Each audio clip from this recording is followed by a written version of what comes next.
नमस्कार मित्रों, result clear में आपका स्वागत है। मित्रों, हम लोग देख रहे थे सीटेट जुलाई 2024 के लिए कक्षा 8 का भूगोल। तो कक्षा 8 के भूगोल में आज दूसरा अध्याय है। अध्याय का नाम है भूमि, मृदा, जल, प्राकृतिक वनस्पति और वन्य जीव संसाधन। इसमें सबसे पहला देखते हैं भूमि के बारे में। सभी महत्वपूर्ण संसाधनों में भूमि भी शामिल है।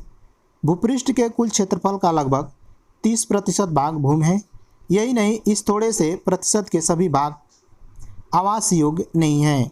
तो मित्रों, भूपृष्ठ के कुल क्षेत्रफल का 30% भाग हमारा भूमि है और इस पूरे 30% भाग भूमि पर भी आवास नहीं किया जाता है। मुख्यतः भूमि और जलवायु के विभिन्न लक्षणों के कारण विश्व के विभिन्न भागों में जनसंख्या का वितरण और असमान पाया जाता है। तो मित्रों, भूमि और जलवायु के विभिन्न लक्षणों के कारण ही पूरे विश्व भर में विभिन्न भागों में जनसंख्या का वितरण असमान रूप से हमारा पाया जाता है। उबड़ खाबड़ स्थलाकृतियों, पर्वतों के तीव्र ढाल, मरुस्थल क्षेत्र, सघन वन क्षेत्र सामान्यतः विरल तथा निर्जन है। तो मित्रों, जो उबड़ खाबड़ स्थलाकृतियाँ हैं, पर्वतों के जो ढाल हैं, मरुस्थल हैं, सघन वन हैं, इन क्षेत्रों में मित्रों निवास पूरी तरह से विरल और निर्जन है। उर्वरक मैदानों और नदी घाटियों में कृषि के लिए उपयुक्त भूमि उपलब्ध है, इसलिए ये स्थान विश्व में सघन बसे क्षेत्र हैं। तो मित्रों, जहाँ पर मैदानों की उर्वरकता अधिक है, नदी घाटियों में कृषि के लिए उपयुक्त भूमि उपजाऊ उपलब्ध हो जाती है, जिसकी वजह से यहाँ पर आवास की सघनता ज़्यादा हो जाती है, क्योंकि यहाँ पर कृषि योग्य भूमि मिल जाती है, जिसकी वजह से उत्पादन होने लगता है और इस क्षेत्र में सबसे अधिक लोग निवास करते हैं। अब देखते हैं मित्रों भूमि का उपयोग। तो भूमि का उपयोग विभिन्न कार्यों के लिए किया जाता है, जैसे कृषि के लिए, वन लगाने के लिए, खनन करने के लिए, सड़क निर्माण करने के लिए, उद्योगों की स्थापना आदि करने के लिए भूमि का उपयोग किया जाता है। भूमि का उपयोग भौतिक कारकों को द्वारा निर्धारित किया जाता है, जैसे स्थलाकृति, मृदा, जलवायु, खनिज, जल की उपलब्धता। तो भूमि की उपयोगिता मित्रों भौतिक कारकों द्वारा ही निर्धारित किया जाता है, जैसे वहाँ की स्थलाकृति कैसी है, वहाँ की मृदा कैसी है, वहाँ पर जलवायु कैसी है, खनिज संसाधन कैसे मिल रहे हैं, उसमें जल की उपलब्धता कैसी है। इस आधार पर भूमि की उपयोगिता बढ़ जाती है। स्वामित्व के आधार पर भूमि को निजी भूमि और सामुदायिक भूमि में बांटा जाता है। निजी भूमि व्यक्तियों के स्वामित्व में होती है, जबकि सामुदायिक भूमि समुदाय के स्वामित्व में होती है। तो मित्रों, जो निजी भूमि होती है उसका प्रत्येक व्यक्ति उसका मालिक होता है, लेकिन जो सामुदायिक भूमि होती है वह एक समुदाय उसका मालिक होता है। भूमि संसाधन का संरक्षण, वनोरोपण, भूमि उद्धार, रासायनिक कीटनाशकों और उर्वरकों के विनिमय उपयोग तथा अतिचारण पर रोक द्वारा भूमि का संरक्षण किया जा सकता है। तो मित्रों, यदि भूमि का संरक्षण करना है तो वहाँ पे पौधे लगाए जाएं, भूमि को ज़्यादा कटान न किया जाए, रासायनिक कीटनाशकों से भूमि को बचाया जाए, उर्वरकों के विनिमय उपयोग तथा पशुचारण पर रोक लगा करके भूमि का संरक्षण किया जा सकता है। अगला पॉइंट देखते हैं मित्रों मृदा के बारे में। तो पृथ्वी के पृष्ठ पर दानेदार कणों के आवरण की पतली परत मृदा कहलाती है। मृदा का निर्माण चट्टानों से प्राप्त खनिज, जैव पदार्थ तथा भूमि पर पाए जाने वाले खनिजों से होता है। यह अपक्षय की प्रक्रिया से बनती है। तो मित्रों, जो मृदा का निर्माण होता है चट्टानों से प्राप्त खनिज, जैव पदार्थ तथा भूमि पर पाए जाने वाले खनिजों से होता है और यह प्रक्रिया अपक्षय की प्रक्रिया द्वारा होती है। अब देखते हैं मित्रों कि अपक्षय क्या होता है। तापमान परिवर्तन, तुषार क्रिया, पौधों, प्राणियों और मनुष्य के क्रियाकलाप द्वारा अनावृत शैलों का टूटना और क्षय होना अपक्षय कहलाता है। तो मित्रों, जो शैल होते हैं उनका टूटना और क्षय होना ही हमारा अपक्षय कहलाता है। ये प्रक्रिया तापमान परिवर्तन के कारण होगा। तुषार क्रिया अगर पौधों की कटाई होती तो उससे होगा। प्राणियों और मनुष्यों के क्रियाकलाप द्वारा ये सब अपक्षय की क्रिया होती है। केवल 1 सेंटीमीटर मृदा बनने में सैकड़ों वर्ष लग जाते हैं। तो मित्रों, आप सोच सकते हैं कि केवल 1 सेंटीमीटर मृदा बनने में लगभग सैकड़ों वर्ष लग जाते हैं। अगला पॉइंट देखते हैं मित्रों मृदा की परिच्छेदिका। तो सबसे ऊपर होता है मित्रों ह्यूमस और वनस्पति के साथ ऊपरी मृदा। उसके बाद नीचे होता है बालू, गाद, क्ले के साथ उपमृदा। उसके नीचे होता है अपक्षयित चट्टानी पदार्थ और उसके नीचे होता है मित्रों जनक चट्टानें। अगला पॉइंट देखते हैं मृदा निर्माण को प्रभावित करने वाले कारक।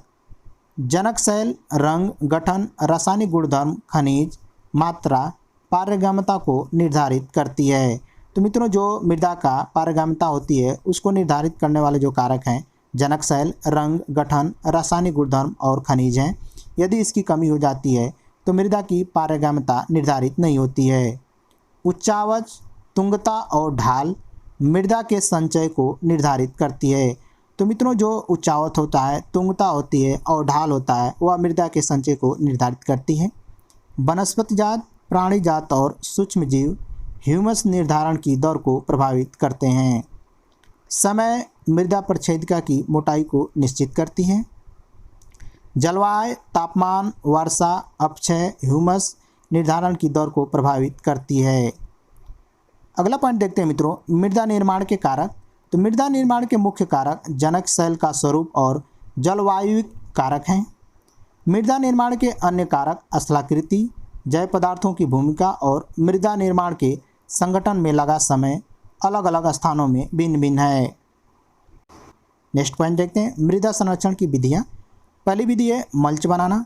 पौधों के बीच अनावरित भूमि जैव पदार्थ जैसे प्रवाल से ढक दी जाती है।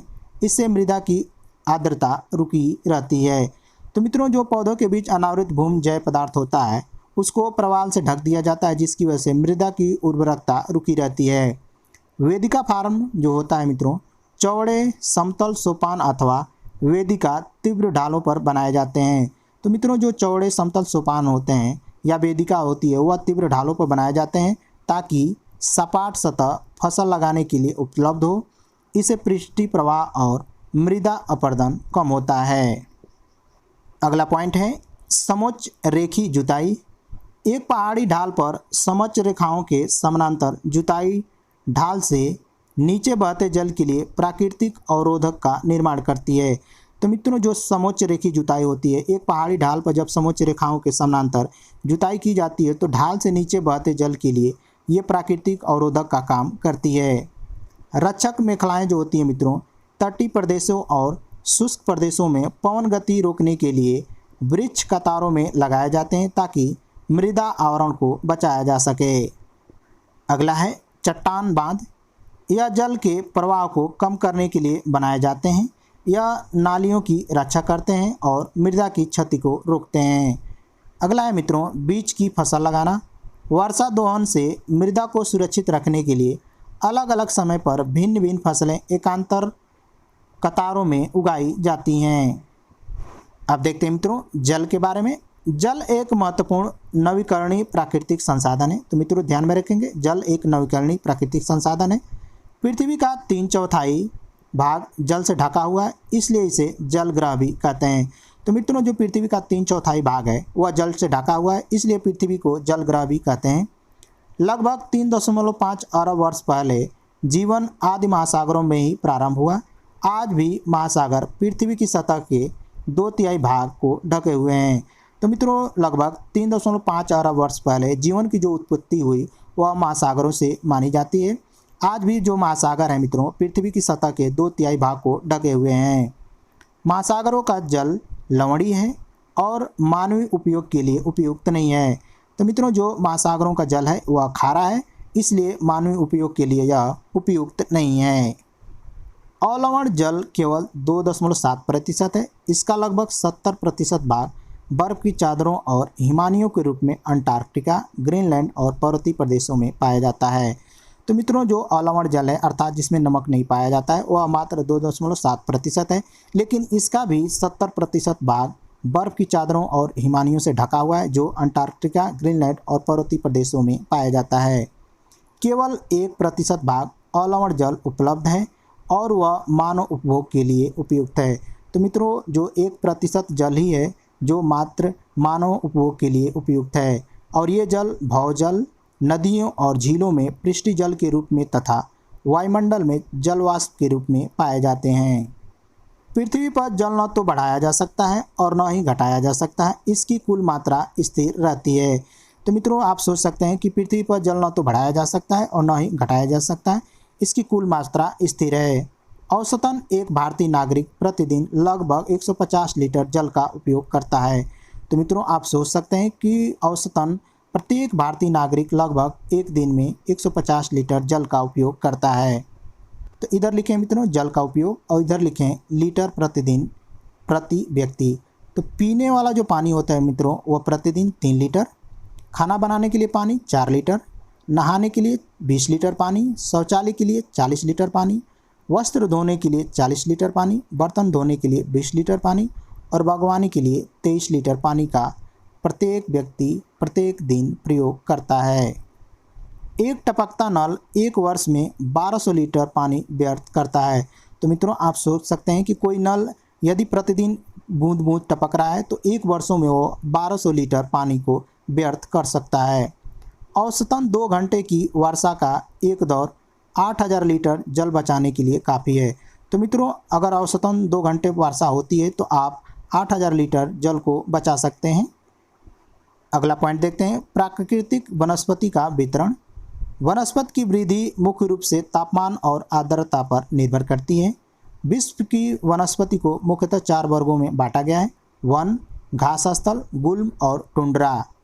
भारी वर्षा वाले क्षेत्रों में विशाल वृक्ष उग जाते हैं।